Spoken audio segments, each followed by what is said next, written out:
अगर ज्यादा बोलबा तो हम तुम्हारा अखिया निकाल कर तुम्हारे नकिया में छल्ला पहिरा दे, जहाँ पर कुवार लड़कियां पहिरे निशा मारा भी यहाँ। भैया हो, आप लोगों के सामने हम कुछ शायरी रखत बानी। हर हवा के झोंका तूफान ना होला, हर हवा के झोंका तूफान ना होला, हर आदमी इंसान ना होला।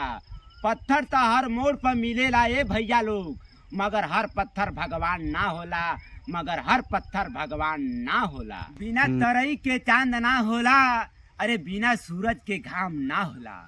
अरे बिना तरई के चांद ना होला, बिना सूरज के घाम ना होला।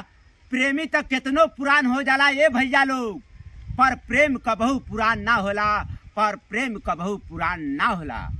भैया हो, हम गरीब खातिन ज्योति हिला, आ गुंडा खातिन आग जैसन हम ज्वाला हिला। कब्बो कब्बो हमके गुंडा खातिन बने के पड़ेला गुंडा नंबर 1। अगर ज्यादा बोलबा तो हम तुम्हारा अखिया निकाल कर तुम्हारे नकिया में छल्ला पहिरा दे, जहाँ पर कुवार लड़कियां पहिरे निशा मारा भी यहाँ। आ तुहार लाश जवन है ना शमशान घाट के पीछे मिली, कोई के मालूम नहीं चली। का समझला हमके, हम मरद में रहिला शेर की तरह, शेर की तरह।